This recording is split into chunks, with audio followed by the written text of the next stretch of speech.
Hello friends, मैं अभी मौर्य आप लोगों का एक बार पुनः स्वागत करता हूं इस ऑनलाइन लक्ष्य प्लेटफॉर्म पे। आज जो हम अध्ययन करेंगे वो इस क्लास में अध्ययन करने वाले हैं इतिहास के पन्नों के श्रृंखला की। ठीक है, तो इससे पहले की जो भी सारी क्लासें हैं इस श्रृंखला से रिलेटेड उन सारी क्लासों का लिंक नीचे डिस्क्रिप्शन में दिया गया है, वहां से जाकर के आप सहजता पूर्वक उन सारी क्लासों को अटेंड कर लीजिएगा एंड तत्पश्चात आकर के इस क्लास में विजिट कीजिएगा। ठीक है, तो आज हम लोग जो बात करने वाले हैं वो बात करेंगे इतिहास के पन्नों की श्रृंखला में। जो हमारी नई तारीख होगी वो तारीख होगी 22 सितंबर की। क्या होगी? 22 सितंबर का अध्ययन आज हम इस क्लास में बड़े ही बेहतरीन ढंग से करेंगे कि जो भी देश दुनिया से संबंधित जो भी हमारी घटनाएं घटित हुई, जो कि आपके लिए और हमारे लिए भी जानना बेहद और बेहद आवश्यक है। ठीक है, तो उन्हीं सारी घटनाओं का जिक्र करते हुए और घटनाओं का भरपूर आनंद लेते हुए अपनी क्लास को स्टार्ट करते हैं। एक नए जोश और उल्लास के साथ में हम जो अध्ययन करेंगे वो बात करेंगे 22 सितंबर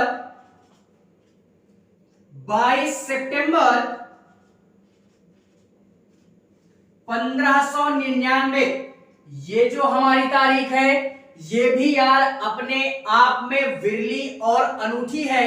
इस कारणवश हम जो अध्ययन करेंगे इस 22 तारीख के इतिहास में वो यार ये हमारी घटना ऐसी थी जो कि हमेशा और हमेशा के लिए इतिहास के पन्नों में 22 तारीख के रूप में क्या हुई?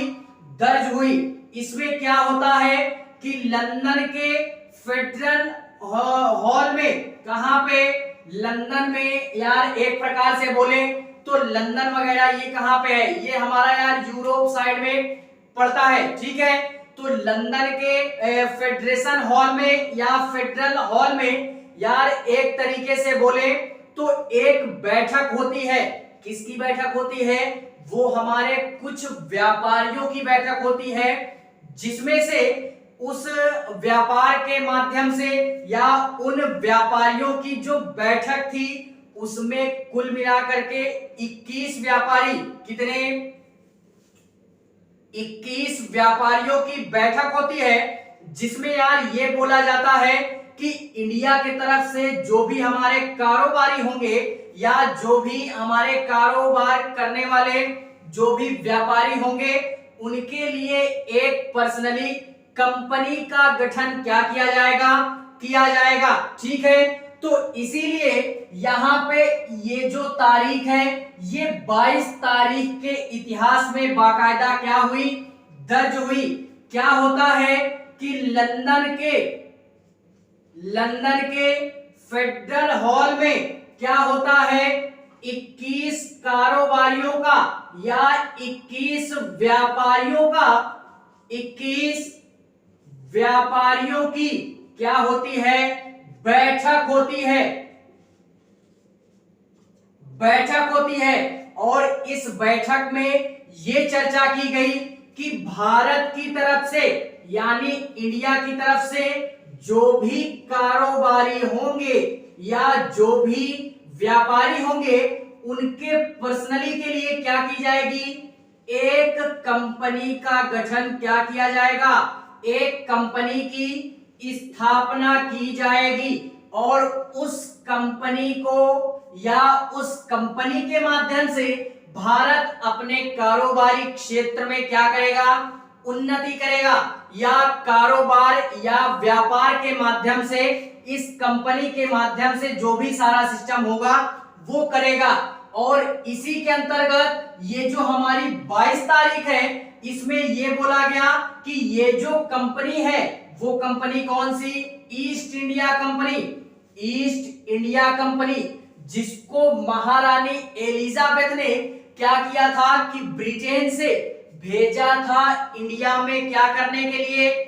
व्यापार करने के लिए। और बाद में यही हमारी ईस्ट इंडिया कंपनी जो है ये इंडिया के मतलब जब यहाँ पे आती है व्यापार करने, तो ये सारा माहौल यहाँ का मतलब जान जाते हैं और सारा माहौल गर्म कर देते हैं। अपनी एक प्रशासनिक व्यवस्था के तौर पे आते हैं व्यापार करने के उद्देश्य से और यहाँ पे बस जाते हैं शासन करने के उद्देश्य से, जिनको हम अंग्रेज या ब्रिटेनियों के नाम से भी जानते हैं। ठीक है, तो इसको ईस्ट इंडिया कंपनी का जो भी स्थापना होती है इस कारोबार के माध्यम से, तो इसी कारणवश ये 1519 में क्या होती है? 22 तारीख जो है बाकायदा इतिहास के पन्नों में आज इकलौता क्या है? इसका साक्ष्य है। और यही सारी चर्चाओं के साथ में ये इंडिया के कारोबारी के रूप में कंपनी की स्थापना हमारे हो जाती है। ठीक है, तो इस घटना को हमको क्या करना है? याद रखना है बाकायदा। बाकी बात करते हैं इसी 22 सितंबर के इतिहास में कुछ अन्य घटनाओं की, जो कि यार महत्वपूर्ण भी है, जानने के उद्देश्य से तो है ही, लेकिन इतिहास के पन्नों में 22 तारीख के साक्ष्य के रूप में आज भी क्या है? दर्ज है बाकायदा। ठीक है, देखते हैं 22 सितंबर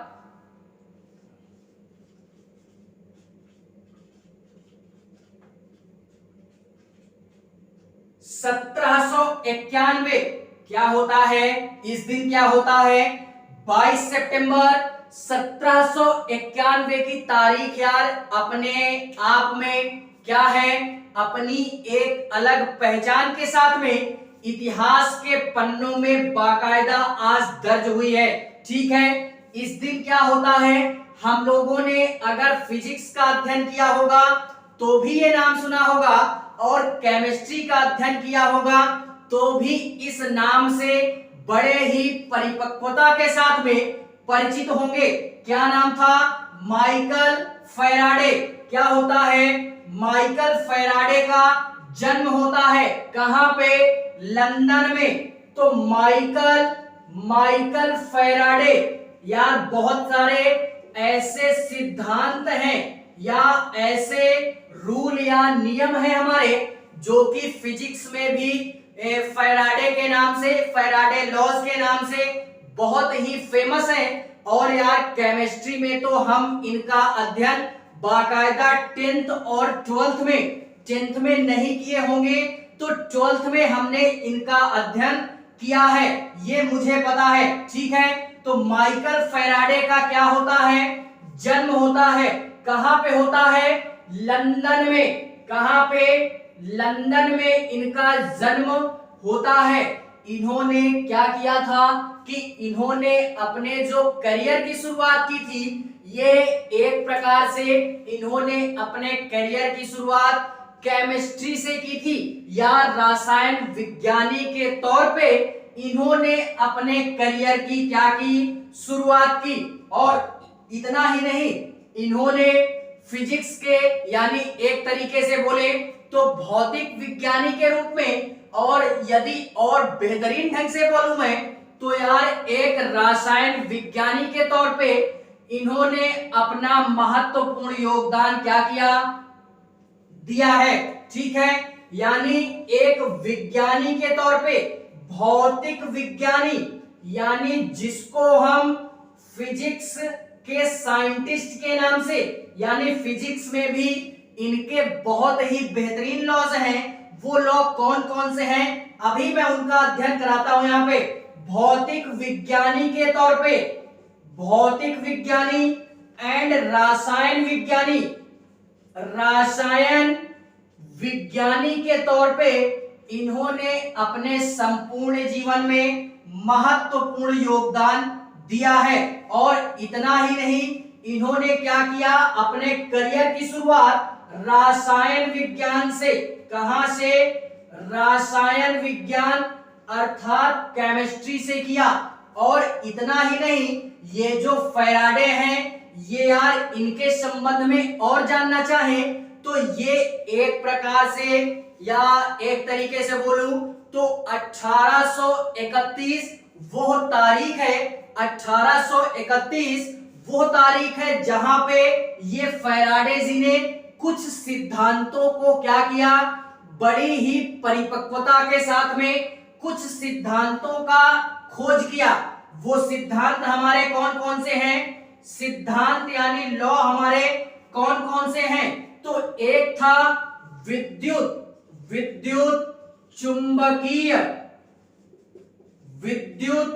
चुंबकीय प्रेरण बोलते हैं।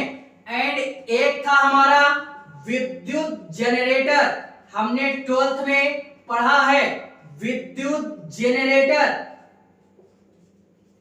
एंड हमने 12th में एक और भी पढ़ा है विद्युत ट्रांसफॉर्मर।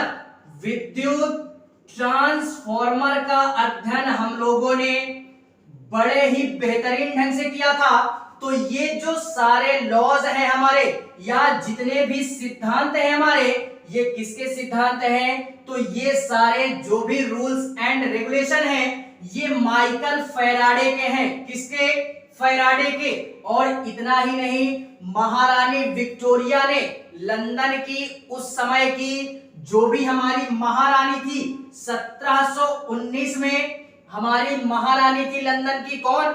महारानी विक्टोरिया। तो इन्होंने यार क्या करता है कि एक तरीके से बोले कि साइंस की दुनिया में या विज्ञान की दुनिया में इतना सारा माहौल फैराडे ने गर्म कर दिया कि इनको एक तरीके की उपाधि महारानी के द्वारा दी जाने लगी या दिए जाने का प्रयास किया जाने लगा, जिसको हम लोग नाइटहुड की उपाधि के नाम से जानते हैं। लेकिन ये जो हमारे फैराडे अंकल थे, इन्होंने यार बड़े ही बेहतरीन ढंग से या ये मतलब प्राइज लेने से क्या कर दिया? अस्वीकार कर दिया। क्यों? क्योंकि ये चाहते थे कि यार हमारे देश का जो भी हो वो विकास हो, ना कि हम किसी प्राइज के लिए या किसी अन्य चीज के लिए हम अपने मतलब जो भी योगदान है इस साइंस की दुनिया में या एक तरीके से बोले कि डेवलप करने की दुनिया में, तो वो सारी चीजें यहाँ पे नहीं होनी चाहिए। इनका उद्देश्य केवल एक ही था। तो ये सारे हमको रूल्स और जो भी हम लोगों ने इनके जन्म से रिलेटेड और इनका जो भी सारा सिस्टम था, वो सारी घटनाएं हम लोगों ने यहाँ पे क्या की? देखी। इसी कारणवश ये जो हमारी क्या है 22 सितंबर 1791 की तारीख है, ये बाकायदा आज इतिहास के पन्नों में बड़ी ही सुचारू रूप से क्या है? दर्ज है। ठीक है, जिसका अध्ययन आप और हम बाकायदा कर रहे हैं। बाकी बात करते हैं इसी 22 सितंबर के इतिहास में कुछ अन्य घटनाओं की, जो कि हमेशा और हमेशा के लिए इतिहास इसका साक्षी बन करके रह गया 22 तारीख के रूप में। ठीक है,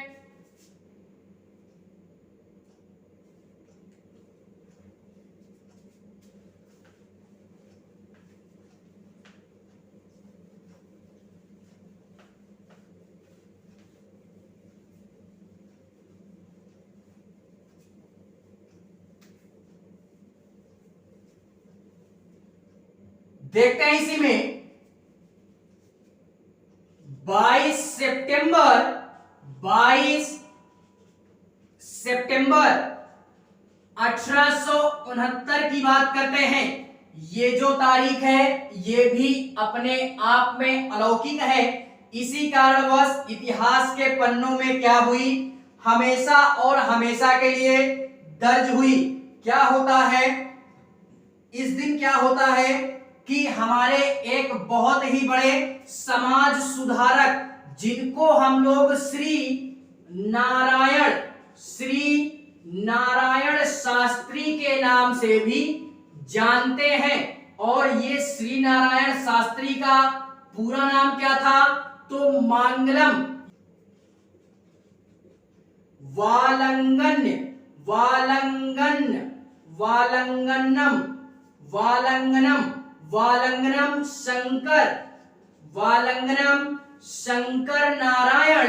शंकर नारायण शास्त्री था।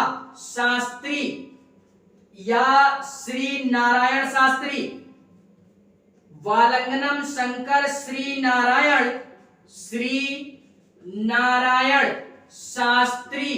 शास्त्री ये हमारा पूरा नाम था। इनका क्या होता है? 22 सितंबर 1860 में इनका जन्म होता है। क्या होता है? जन्म होता है। होता कहां पे है? कर्नाटका में। कर्नाटका में इनका जन्म होता है। और ये थे कौन?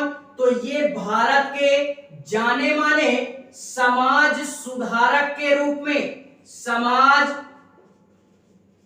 सुधारक के रूप में जाने जाते हैं। और इतना ही नहीं, इनका जन्म कर्नाटक में होता है।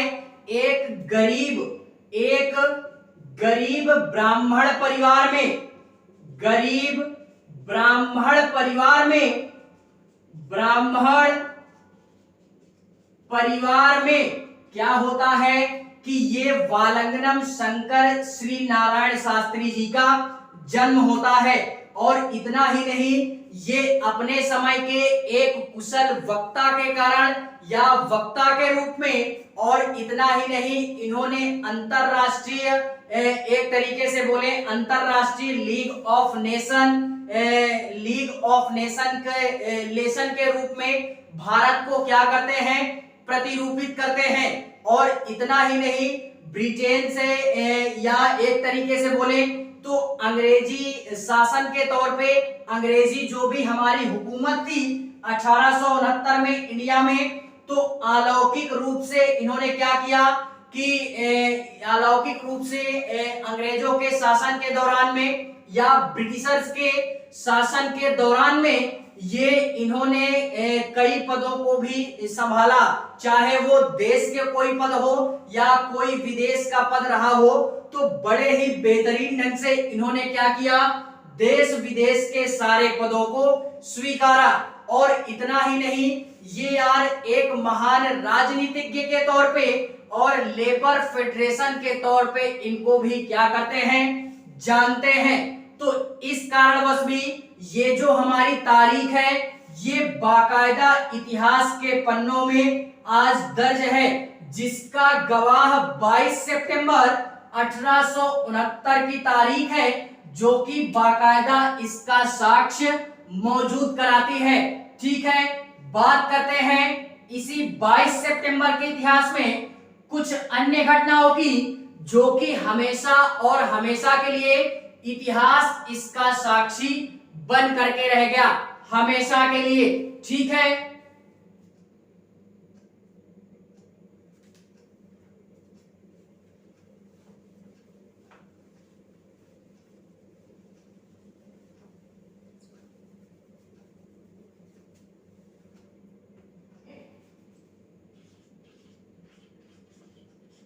22 सितंबर वर्ष 2010 की बात करते हैं। ये जो तारीख है 2010 की 22 तारीख में, ये भी अपने आप में इतिहास के पन्नों में बाकायदा आज दर्ज है। क्यों दर्ज है? क्योंकि इस दिन वर्ल्ड राइनो डे के नाम से हम लोग जानते हैं। क्या करते हैं? WORLDRHINO वर्ल्ड राइनो डे मनाते हैं, जिसको हम लोग विश्व गैंडा दिवस, क्या बोलते हैं? विश्व गैंडा दिवस के नाम से भी जानते हैं। इसको मनाने का उद्देश्य क्या था? 2010 में हमारे दक्षिण अफ्रीका से, कहां से? दक्षिण अफ्रीका के तहत, दक्षिण अफ्रीका के तहत क्या कहा गया कि पूरे विश्व में 2010 से क्या किया जाएगा, वर्ल्ड राइनो डे या विश्व गैंडा दिवस के तौर पे हम लोग क्या मनाएंगे, विश्व गैंडा दिवस मनाएंगे। और इसको मनाने का केवल और केवल एक ही उद्देश्य था कि जितने भी इस पृथ्वी पे देश हैं वो सारे के सारे देश मिलकर के ये मतलब डिसाइड करेंगे या ये जागरूकता फैलाएंगे सारे देशों के प्रति भी और आम जनता के प्रति भी कि आज के बाद से जो भी हमारे वन्य जीवों में गिनती की जाती है गैंडों की, उनका हम क्या करेंगे, संरक्षण करेंगे, उनकी बाकायदा सिक्योरिटी करेंगे ताकि वो प्रजाति क्या ना हो सके, विलुप्त ना हो सके। तो ये जागरूकता फैलाने के उद्देश्य से ये 22 सितंबर 2010 को ये बोला गया कि वर्ल्ड राइनो डे मनाया जाएगा। और फाइनली 2011 से इसको सारे देशों के लिए क्या कर दिया गया, लागू कर दिया गया। तभी से 22 सितंबर के दिन को हम लोग क्या बोलते हैं, वर्ल्ड राइनो डे के नाम से जानते हैं। तो इस कारणवश भी ये जो हमारी 22 सितंबर की तारीख है ये बाकायदा आज इतिहास के पन्नों में दर्ज है, ठीक है। एंड इसी के पश्चात में बात करते हैं कुछ और पॉइंट्स की जो कि 22 सितंबर के तौर पे इतिहास में आज क्या है, दर्ज है। इसी में देखते हैं, एक नोट पॉइंट डाल के लिख लेना, छोटा सा एक नोट 1 रुपए की, हमको देने में आसानी, आपको रखने में आसानी, ठीक है। इस 1 रुपए की नोट में ये बोलता हूं मैं कि एक नोट ये लिखना कि सिख समुदाय की जो भी हमारे स्थापना होती है वो यार होती है पहले हमारे सिख धर्म के पहले संस्थापक गुरु नानक देव। इन्होंने सिख समुदाय का क्या किया, संस्थापक थे ये। इनके द्वारा पूरे या सिख समुदाय में एक ही मतलब उपदेश दिया गया, एक ही डीलिंग दी गई इनके माध्यम से कि यार सभी को भाईचारे के रूप में रहना है, किसी में अहिंसा हिंसा वगैरह नहीं फैलानी है। तो बेसिकली यार जो भी सारे धर्म हैं वो यही कहते हैं कि किसी के प्रति हानि या दीनता जैसा व्यवहार नहीं किया जाना चाहिए। तो वही हमारे ये गुरु नानक देव भी क्या होते हैं, कहते हैं, जो कि हमारे सिख समुदाय के कौन थे, सिख समुदाय के पहले संस्थापक के तौर पे जाना जाता है। और इतना ही नहीं, नाम क्या था, तो पहले संस्थापक गुरु नानक देव, क्या नाम था, गुरु नानक देव। इन्होंने संस्थापना की थी या स्थापना की थी सिख समुदाय की। इनका एक ही उपदेश था भाईचारे का या इसी तरीके का उपदेश था। और इतना ही नहीं, इन्होंने यार इनके या एक तरीके से बोले तो सिख समुदाय के जो भी अनुयायी थे, इन्होंने जैसे ही स्थापना की, उपदेश देना शुरू किया, तो सिख समुदाय से रिलेटेड बहुत सारे अनुयायी क्या हुए, इनके चरणों में आकर के शरणागत हो गए या शरणार्थी के तौर पे इस गुरु नानक देव के पास में आकर के क्या होते हैं, शरणार्थी बनते हैं। और इतना ही नहीं, ये जैसे जैसे इनका समुदाय बढ़ता गया तो इन्होंने सिख धर्म के अनुयायियों के लिए 3 शब्दों का प्रयोग किया कि जैसे ही जो भी व्यक्ति कष्ट में होगा, सिख समुदाय से रिलेटेड कष्ट में होगा या उसको किसी भी प्रकार का दुख होगा, तो वो यार 3 शब्दों का प्रयोग केवल करेगा। वो शब्द हमारे कौन कौन से हैं, तो वो शब्द हैं हमारे मंत्र जपो, या पहला शब्द है जाप करो। क्या करो, जाप करो, मंत्र जपो, क्या करो, मंत्र जपो। एंड तीसरा शब्द था तीर्थ करो। क्या करो, तीर्थ करो। ये तीनों जो हमारे वर्ड्स हैं ये सिख समुदाय के अनुयायियों के लिए गुरु नानक देव ने क्या किए, दिए थे और इन्हीं शब्दों के माध्यम से सारे सिख समुदाय से रिलेटेड जो भी अनुयायी हैं उनके दुखों का निवारण हो जाता था। ऐसा गुरु नानक देव का क्या था, मानना था। अब मानना क्या था यार, संस्थापक भी थे सिख समुदाय के, तो एक तरीके से पहले गुरु के तौर पे इनको हम क्या करते हैं, जानते हैं। तो ये नोट यार इच्छा हो तो याद रख लेना, बाकी वो आपकी मर्जी है, ठीक है। तो इस कारणवश ये जो 22 सितंबर की तारीख है ये यार क्या हो जाती है, इतिहास के पन्नों में आज बाकायदा दर्ज हो जाती है अपनी एक अलग पहचान के साथ में, ठीक है। तो ये थी हमारी कुछ ऐसी घटनाएं जो कि 22 सितंबर से रिलेटेड थी, जो कि देश और दुनिया की ऐसी घटनाएं थी जो कि इतिहास में हमेशा और हमेशा के लिए दर्ज होकर के रह गई, ठीक है। तो फिलहाल में आज के लिए बस इतना ही, इस 22 सितंबर के इतिहास में इतना ही। मिलते हैं इसी के नेक्स्ट तारीख पे या किसी नए दिन के इतिहास पे, तब तक के लिए बाय।